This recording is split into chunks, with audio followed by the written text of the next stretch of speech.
ನಮಸ್ಕಾರ. ಕರ್ನಾಟಕ ಎಕ್ಸ್‌ಪ್ರೆಸ್ ನ್ಯೂಸ್ಗೆ ಸ್ವಾಗತ. ನಾನು ಲಾವಣ್ಯ. ಸಿದ್ದರಾಮಯ್ಯ ಬ್ರೇಕ್‌ಫಾಸ್ಟ್ ಮೀಟಿಂಗ್ ಬಳಿಕ ಡಿಕೆಶಿ ಸರದಿ. ವಿಧಾನಸೌಧದ ಬ್ಯಾಂಕ್ವೆಟ್ ಹಾಲ್ನಲ್ಲಿ ನಡೆದಂತಹ ಕಾರ್ಯಕ್ರಮದಲ್ಲಿ ಉಭಯ ನಾಯಕರು ಭಾಗಿಯಾಗಿದ್ರು. ಈ ವೇಳೆ ಸಿಎಂ ರನ್ನ ತಮ್ಮ ಬೆಂಗಳೂರಿನ ಸದಾಶಿವನಗರದ ಮನೆಗೆ ಬ್ರೇಕ್‌ಫಾಸ್ಟ್ಗೆ ಆಹ್ವಾನಿಸಿದ್ದಾರೆ. ಇದಕ್ಕೆ ಸಿದ್ದರಾಮಯ್ಯ ಒಪ್ಪಿಕೊಂಡಿದ್ದಾರೆ. ನಾಳಿನ ಬ್ರೇಕ್‌ಫಾಸ್ಟ್ನಲ್ಲಿ ಸಿದ್ದುಗೆ ಇಷ್ಟವಾದ ನಾಟಿ ಕೋಳಿ ಸಾಂಬಾರ್ ಸ್ಪೆಷಲ್ ಎನ್ನಲಾಗಿದೆ. ರಾಜಕೀಯ ದ್ವೇಷಕ್ಕಾಗಿ ಕೇಂದ್ರ ಸರ್ಕಾರ ತನಿಖಾ ಸಂಸ್ಥೆಗಳನ್ನ ದುರ್ಬಳಕೆ ಮಾಡಿಕೊಂಡಿದೆ. ರಾಹುಲ್ ಗಾಂಧಿ ಅವರಿಗೆ ಕಿರುಕುಳ ನೀಡ್ತಾ ಇದೆ ಅಂತ ಡಿಸಿಎಂ ಡಿಕೆ ಶಿವಕುಮಾರ್ ಅವರು ಗಂಭೀರ ಆರೋಪ ಮಾಡಿದ್ದಾರೆ. ನ್ಯಾಷನಲ್ ಹೆರಾಲ್ಡ್ ಸೋನಿಯಾ ಗಾಂಧಿ ಅಥವಾ ರಾಹುಲ್ ಗಾಂಧಿ ಅವರ ಆಸ್ತಿಯಲ್ಲ, ಪಕ್ಷದ ಅಧ್ಯಕ್ಷ ಸ್ಥಾನದಲ್ಲಿದ್ದಂತಹ ಕಾರಣಕ್ಕೆ ಆ ಸಂಸ್ಥೆಯ ಷೇರುಗಳ ಪಾಲಕರಾಗಿದ್ರು. ಯಾರಿಗೆ ಆಗಲಿ ಕಿರುಕುಳ ನೀಡುವುದಕ್ಕೂ ಒಂದು ಮಿತಿ ಇದೆ ಅಂತ ಕೇಂದ್ರದ ವಿರುದ್ಧ ಡಿಕೆಶಿ ಅವರು ಗುಡುಗಿದ್ದಾರೆ. ಗೃಹ ಸಚಿವ ಡಾಕ್ಟರ್ ಜಿ ಪರಮೇಶ್ವರ್ ಅವರು ಕೋಡಿಮಠ ಶ್ರೀಗಳನ್ನ ಭೇಟಿಯಾಗಿದ್ದಾರೆ. ಈ ವಿಚಾರ ಜಿಲ್ಲಾಡಳಿತಕ್ಕಾಗಲಿ ಪೊಲೀಸರಿಗಾಗಲಿ ಅಥವಾ ಸ್ಥಳೀಯ ಮುಖಂಡರಿಗೆ ತಿಳಿದಿರಲಿಲ್ಲ. ಗೌಪ್ಯವಾಗಿ ಭೇಟಿಯಾಗಿದ್ದು ರಾಜಕೀಯ ವಲಯದಲ್ಲಿ ಚರ್ಚೆಗೆ ಗ್ರಾಸವಾಗಿದೆ.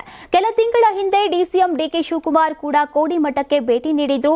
ಈಗ ಪರಮೇಶ್ವರ್ ಅವರು ಭೇಟಿ ನೀಡಿ ಶ್ರೀಗಳ ಜೊತೆಗೆ 1 ಗಂಟೆಗೂ ಹೆಚ್ಚು ಕಾಲ ಮಾತುಕತೆ ನಡೆಸಿದ್ದಾರೆ. ಬೆಂಗಳೂರಿನಲ್ಲಿ ನಟೋರಿಯಸ್ ಟ್ರಾಫಿಕ್ ಇದೆ. ಟ್ರಾಫಿಕ್ ನಿರ್ವಹಣೆ ವ್ಯವಸ್ಥೆ ತುಂಬಾ ಕೆಟ್ಟದಾಗಿದೆ ಅಂತ ಸಮಾಜವಾದಿ ಪಕ್ಷದ ಎಂಪಿ ರಾಜೀವ್ ರೈ ಟ್ವೀಟ್ ಅನ್ನ ಮಾಡಿದ್ದಾರೆ. ನಿನ್ನೆ ಭಾನುವಾರ ಏರ್ಪೋರ್ಟ್ಗೆ ರಾಜೀವ್ ರೈ ತೆರಳಬೇಕಿತ್ತು.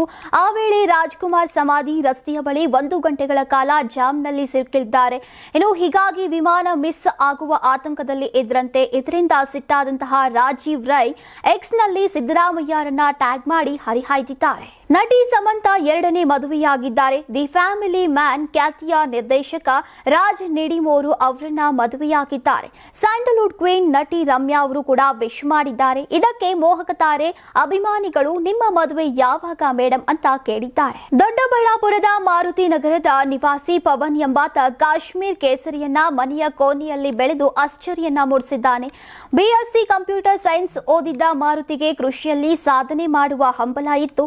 ವಿಶಿಷ್ಟ ಪ್ರಯತ್ನಕ್ಕೆ ಕೈ ಹಾಕಿ ಮಾರುತಿ ಕೋಣೆಯೊಳಗೆ ಕಾಶ್ಮೀರದ ಹವಾಮಾನ ಸೃಷ್ಟಿ ಮಾಡಿದ್ದ ಕಬ್ಬಿಣದ ರಾಡ್ಗಳನ್ನಿಟ್ಟು 45 ಕೆಜಿ ಕೇಸರಿ ಗಡ್ಡೆಗಳನ್ನ ತಂದು ಬೆಳೆ ತೆಗೆದಿದ್ದಾನೆ. ವಿವಿಧ ಇಲಾಖೆಗಳಲ್ಲಿ ಖಾಲಿ ಇರುವ ಹುದ್ದೆಗಳನ್ನ ಭರ್ತಿ ಮಾಡೋಕೆ ಆಗ್ರಹಿಸಿ ಧಾರವಾಡದಲ್ಲಿ ಜನಸಾಮಾನ್ಯರ ವೇದಿಕೆ ಮತ್ತು ಉದ್ಯೋಗಾಕಾಂಕ್ಷಿಗಳ ಹೋರಾಟ ಸಮಿತಿ ನೇತೃತ್ವದಲ್ಲಿ ನೂರಾರು ವಿದ್ಯಾರ್ಥಿಗಳು ಪ್ರತಿಭಟನೆ ಮಾಡಿದ್ದಾರೆ. ಶ್ರೀನಗರ ವೃತ್ತದಿಂದ ಡಿಸಿ ಕಚೇರಿಗೆ ಮೆರವಣಿಗೆಗೆ ಮುಂದಾಗಿದ್ರು. ಸರ್ಕಾರದ ವಿರುದ್ಧ ಘೋಷಣೆ ಧಿಕ್ಕಾರ ಕೂಗಿದ್ದಾರೆ.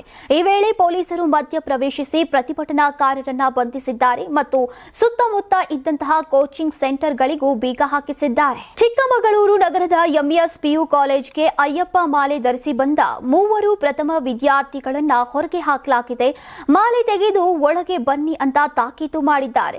ವಿಚಾರ ತಿಳಿತಾ ಇದ್ದಂತೆ ನೂರಾರು ಬಿಜೆಪಿ ಮತ್ತು ಹಿಂದೂ ಸಂಘಟನೆಗಳ ಕಾರ್ಯಕರ್ತರು ಕಾಲೇಜಿಗೆ ದೌಡಾಯಿಸಿದ್ದು ಪ್ರಿನ್ಸಿಪಾಲರನ್ನ ತರಾಟೆಗೆ ತೆಗೆದುಕೊಂಡಿದ್ರು. ಇನ್ನು ಮಾಲಾಧಾರಿಗಳನ್ನ ಹೊರಗೆ ಕಳಿಸಿದ್ರೆ ನೂರಾರು ವಿದ್ಯಾರ್ಥಿಗಳಿಗೆ ಮಾಲೆ ಹಾಕಿಸುವ ಎಚ್ಚರಿಕೆಯನ್ನ ನೀಡಿದ್ರು.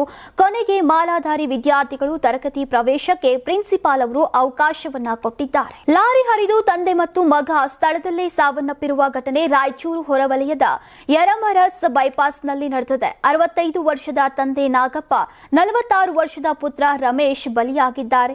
ರಸ್ತೆ ಬದಿ ಮೊಬೈಲ್ನಲ್ಲಿ ಮಾತನಾಡ್ತಾ ಇದ್ದ ನಿಂತಹ ವೇಳೆ ದುರಂತ ಸಂಭವಿಸಿದ್ದು. ರಾಯಚೂರು ಗ್ರಾಮಾಂತರ ಪೊಲೀಸ್ ಠಾಣಾ ವ್ಯಾಪ್ತಿಯಲ್ಲಿ ಈ ದುರ್ಘಟನೆ ಸಂಭವಿಸಿದೆ. ವೇತನ ಸಹಿತ ಮುಟ್ಟಿನ ರಜೆ ಕಡ್ಡಾಯಗೊಳಿಸುವ ರಾಜ್ಯ ಸರ್ಕಾರದ ನಿರ್ಧಾರವನ್ನ ಪ್ರಶ್ನಿಸಿ ಬೆಂಗಳೂರು ಹೋಟೆಲ್ಗಳ ಸಂಘ ಹೈಕೋರ್ಟ್ಗೆ ಅರ್ಜಿಯನ್ನ ಸಲ್ಲಿಸಿದೆ. ರಜೆ ನೀತಿಗಳು ಆಯಾ ಸಂಸ್ಥೆಗಳ ಆಂತರಿಕ ಆಡಳಿತಾತ್ಮಕ ಕ್ಷೇತ್ರದೊಳಗೆ ಬರುತ್ತೆ ಅಂತ ಅರ್ಜಿಯಲ್ಲಿ ಹೇಳಲಾಗಿದೆ.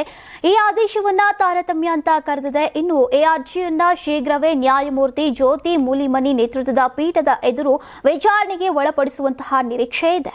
ನೀವು ಸಣ್ಣ ಆಗ್ಬೇಕಲ್ವಾ? ಅದು ಒಂದು ಉತ್ತಮ ಆಹಾರದಿಂದ ಸಣ್ಣ ಆಗ್ಬೇಕಲ್ವಾ? ಪ್ರತಿದಿನ ನಮ್ಮ ಜೀನಿ ಸ್ಲಿಮ್ ನ ಯೂಸ್ ಮಾಡಿ ಯಾವುದೇ ಸೈಡ್ ಎಫೆಕ್ಟ್ ಇಲ್ದಂಗೆ ನೀವು ಸಣ್ಣ ಆಗ್ತೀರಾ.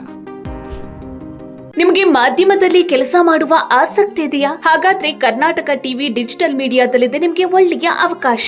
ಆಯ್ಕೆಯಾದವರಿಗೆ ಉಚಿತ ತರಬೇತಿ ಕೊಡ್ತೀವಿ. ತರಬೇತಿ ನಂತರ ಕೆಲಸ ಮಾಡುವ ಅವಕಾಶನೂ ಕೊಡ್ತೀವಿ. ಈ ಕೂಡಲೇ ನಿಮ್ಮ ಮಾಹಿತಿಯನ್ನ ಮೇಲ್ ಮಾಡಿ.